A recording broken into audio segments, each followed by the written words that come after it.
Welcome to the Arithmetic Zone, and welcome back to our Simple Java series. I know it's been a while, but at least it's not as long as Geometric Series Part 2. Anyway, in this video, we're going to talk about Boolean statements, conditionals, and selection statements. I alluded to this all the way back in Part 1 of the series when I briefly went over the Boolean data type, which, as I said, it can only be one of two values, true or false. I set up these two Boolean variables right here, set one of them to false, set one of them to true, and we can print out the result. If we run our code, we have false first, then true. Works just as expected. The thing about these Booleans, though, is that there's various ways to evaluate something that's true and something that's false. We're going to go over a variety of symbols that you can use in Java to make expressions so that you can get something that's true or something that's false. So let's first start with saying the expression 3 is equal to 3. And note how when I'm trying to compare if two values are equal, I'm using the double equal sign, not a single equal sign. A single equal sign assigns what's on the right to what's on the left. But a double equal sign, like here, compares these two values. So it's saying these two equal signs are trying to see if 3 is equal to 3. And that is true, so B1 would evaluate to true. Now if I want B2 to be false, let's say 3 is equal to 4, which obviously that's not true. So this should evaluate to false. Anyway, let's print out our code. We see that when we print out B1, which is set to this result, it's true. And when we print out B2, prints out this expression, which evaluates the false. So that all makes sense. The double equal sign is just one of many operators that we can use to compare two numerical values. If you want to see some other operators, I'm going to list them out right here. So we have the double equal sign, which is seeing if two values are equal to each other. We have exclamation mark and an equal, which is seeing if two values are not equal to each other, so it's the opposite of the double equal sign. We have the greater than sign, self-explanatory, sees if the value on the left is greater than the value on the right. We have less than. We also have greater than or equal to, which is denoted with the greater than sign and then an equal sign, and then less than or equal to, like that. So these are the operators that I'm going to be looking at for this video, and I'm gonna go make up some examples using these values right now. So I went ahead and made up some examples using these relational operators that I just came up with. So let's run our code and see the result for every single one of them. Alright, let's go through each one by one. 3 is equal to 3, we already established that. That is true, so when we print out B1, it's going to say true. 3 is not equal to 4. It's not saying if 3 is equal to 4, it's saying if 3 is not equal to 4, which is a true statement. Hence, when we print out B2, we get the value of true. B3, we're seeing if 3 is greater than 4, which that's obviously false. So when we print out B3, we get false. B4, 3 is less than 4, that is true, so B4 is true. B5, 2 is greater than or equal to 2. As long as the value on the right is equal to or less than the value that's to the left, then B5 should evaluate to true. And because 2 is equal to 2, that's all it takes for that statement to render true. Now Boolean B6, 2 is less than or equal to 1. 2 is neither less than 1 nor is it equal to 1, hence B6 is false. So that's a basic overview of these Boolean operators.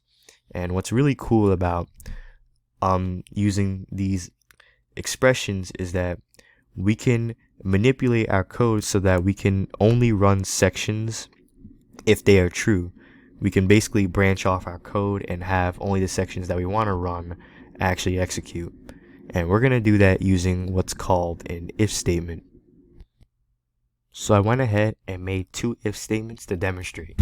So there's 3 parts to an if statement, technically 2, but first part is just the letters if. That's pretty easy. Then after that, you put in parentheses. And then after that, you put in brackets. like I did right here. Now, what goes in the brackets is the code that you want to run if the condition that in the parentheses is true. So that sounds a little confusing, but once we run this code, you'll surely understand. So let's run the code, and it only prints out yes. I have two print statements right here. I have yes and no, but only yes is printing out. Let's see why. Well, this code segment is saying that if 3 is less than 4, then you should print out yes. And 3 is less than 4, that is true, so it is going to print out this statement.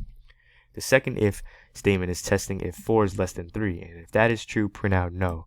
But 4 is not less than 3, that is a false statement. Hence, the code that's in these brackets will never run. I can add in, say, another if statement, or not an if statement, another print statement right here saying no, and it still won't print that out because it's in the brackets and this condition is false. But if I were to put another statement like right here, because this condition is true, it is going to print out both of these statements. Whatever's in the brackets will be run if whatever's in the parentheses is true. And also, just a little pro tip, if whatever's in your brackets, if it's just one line of code, you actually don't need the brackets. So if I just remove that, then this should function identically. So yeah, it just prints out only yes, because we just have one line of code here. If you have multiple lines of code, like this one, then you need to use brackets so Java knows, what lines are actually being tested. Let's say if I were to remove these brackets right here. So I remove the brackets. Let's see what ends up happening. Prints out yes and no. It does this despite the fact that, we're testing this condition. It's false, but the no is still being printed. And it's because we removed the brackets. It's only counting what's immediately after the if line, and because there's no brackets, Java assumes that this statement right here, even though it's indented like this, it's just part of the regular flow of control. Like, this is no different than if this was like all the way over here, and then suddenly, it looks like it's not a part of the if statement, and that's because it's not. Java doesn't care about indentations. It's not like Python.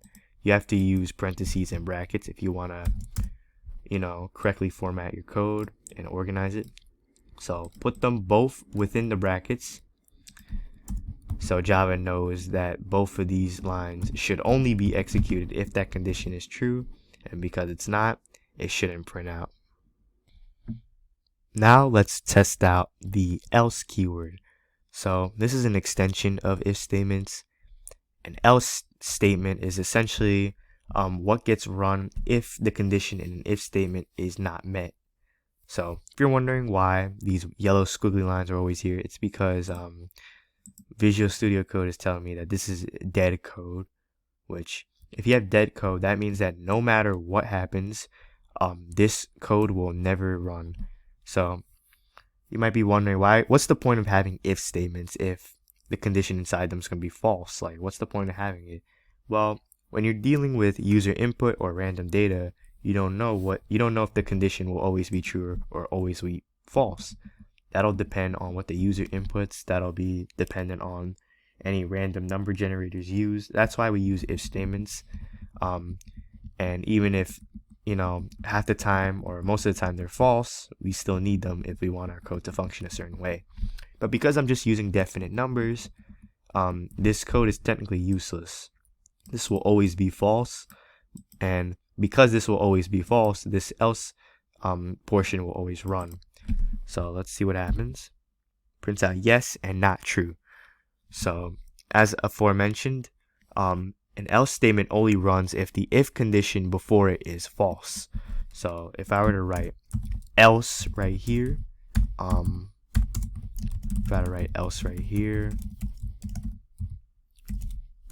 I'll just say you won't be seeing this, because guess what? If you print it, you won't be seeing it printed out. And that's because this condition is true. And because this is true, it just skips the else portion entirely, goes on to the next if condition that it sees, or if there's any code in between them. So that's a basic overview of if and else statements, but unfortunately, there's still more. Here I made a little simple grading algorithm, which depending on what your grade is, it will give you a letter grade. So if your grade's at least a 90, you'll get an A. If it's at least an 80, you'll get a B. At least a 70, you'll get a C. And if it's less than any of those values, you fail. Pretty strict school. For our purposes, I just chose to omit, these, because I think you get the point. Let's run the code and see if it works. So yes, the grade is a 70. It's not greater than or equal to 90, not greater than or equal to 80, but it is greater than or equal to 70, hence you get a C. Let's say I change it to a 60. You get an F because you fail all of these conditions, and then it's checking this. Because this condition specifically was false, it's just going to immediately run this portion of the code, F. So everything works, just as intended, but let's raise it up. Let's make it a 90. So based on what we want, it should give us an A, right? No, it gives us an A, B, and a C. Well, clearly, you can't get 3 grades at once. We're only supposed to get the A. So how can we fix this? Well, that's where else if comes in. So else if is another extension of these conditional statements. Else if is basically an if statement, but it only runs if the if condition before it was false. So it's much like an else statement, but you see how an else statement has no corresponding condition. An else always runs if the condition before it is false. And else if it's looked at when the if condition is false, but the else if won't always run because it has its own condition. So now we're checking if the grade is a 90, it gives us an A, and because these are all basically else's, none of these will ever be looked at and none of these will ever be run. So now we only get the A. Let's make it an 80. And we get a B because our grade is not at least a 90. So then it checks this statement. If it's at least an 80, it prints out B, and that condition is true, so it does not look at these two. So using if, else if, and else conditions, we're able to change the flow of control of code.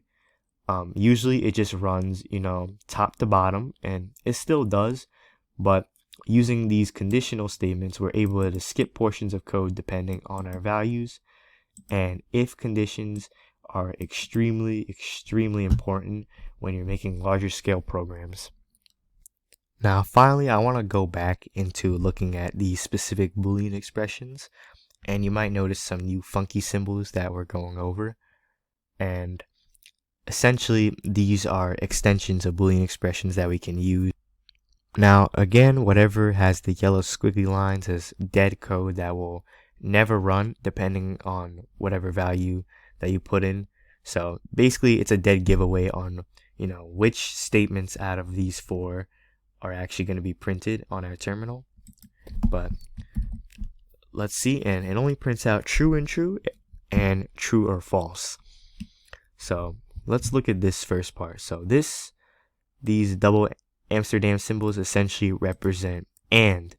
It's seeing if the first value is true and if the second value is true.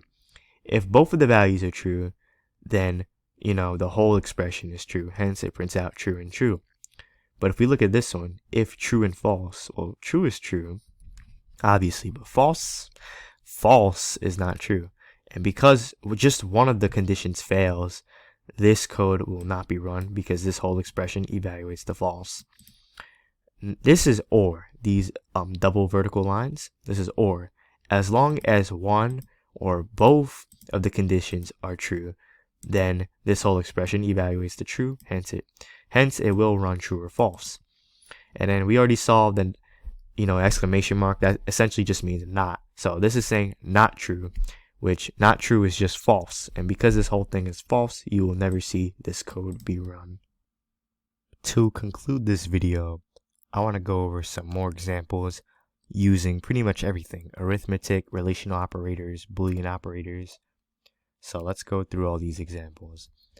So if you want to know the order of operations when, dealing with all these mathematical operators and then the Boolean operators and then relational operators, essentially, arithmetic, like addition, subtraction, multiplication, all that stuff, even like all these methods like math.pal, they all evaluate first, and then it checks to see if any Boolean operators are used. So right here we have 2 plus 3 is being compared to 5. It's going to evaluate 2 plus 3 first, which is 5, and then it's going to compare it to the other 5. Let's run all this code. So I numbered all these conditions 1, 2, 3, and 4. As you can see, 1 does work. 2 plus 3 is equal to 5. That makes sense. The second one, we're seeing if 3 times 4 is not equal to 12. Well, 3 times 4 is 12. So it's comparing if 12 is not equal to 12, which 12 is equal to 12. Hence, this whole condition evaluates to false. Hence, this 2 is dead code and it will never be printed out in our terminal. Third one's a little more complicated. We're seeing if 8 squared, we're using the math.pal method, is equal to 64, or if 3 divided by 0 is equal to 0. You might realize that, you can't actually divide by 0. But because this first condition is actually true, 8 squared is equal to 64, it is going to print out 3, even though this second part is just nonsense. So this works without any compiling error. But then we have this section of code, which is literally the same thing, but I just changed the order of the Boolean expressions. I'm now checking if 3 divided by 0 is 0 first, and then if 8 squared is equal to 64. Normally, changing the order of the expressions after using, the double vertical lines to represent or, usually that has no effect on the condition. It should be the same. But when we're dealing with something like this, where one of these expressions literally causes an error, because it's checking this one first, Java is not going to like that, and it's going to throw us this error right here: arithmetic exception, division by 0, something you can't do. So why did this one work? Well, because when Java evaluated this condition, it checked this one first, and then because this one was just true, it didn't need to check the second one. Hence, this one made it out. This one was able to clear the test. This one, because it's checking 3 divided by 0 first, it's going to see that error, and then Java is just going to throw it right at you. It's not even going to get to this next part of the code. And this actually really isn't a compiling error, because as you can see, Java was still able to run and execute this code. It was still able to print out these two true statements. This was an error that happened while the code was actually executing, because usually if you have an error in your code, Java is not even gonna be able to get a chance to execute it. It's just gonna notice that there's an error and it's not gonna run anything. But here we got the error as we ran the code. This is a runtime error, and it's not a syntax error, but it's more or less a logical error that just occurs because Java doesn't actually notice that anything is wrong until it actually gets the values that it sees. So, and these runtime errors can be difficult to spot. Like right now, I'm just getting yellow squiggly lines, which these are all just from like redundant code. Like this obviously never runs. But if I were to change this to equals, removes that. This is also technically redundant because, yeah, this is always true. And then import java.util, because I'm never using anything from this library. That's why it's giving me that yellow squiggly line. So, these yellow squiggly lines are mostly harmless, but we're not seeing any red lines. We're not seeing any syntax errors, any spelling errors. We're not seeing variables, like undeclared variables and stuff like that. We're just seeing normal things, and then things like this, just go under the radar. So when you test out your code, you have to be prepared to see these multiple types of errors. You have to be prepared to see, runtime errors, or, probably the worst one is logical error, because logical error is when you don't get an error at all. Like, Java doesn't throw you an error. Logical error is just when your code does not work as intended, which is what happened with that grading algorithm I made, where it just gave us those 3 letters. You have to be smart enough to find those errors, and you have to be smart enough to know how to fix them. And that's the challenging part of Java and basically any coding language. But with enough practice, you guys will get there. I'll see you guys next time, and I hope you guys have a good day.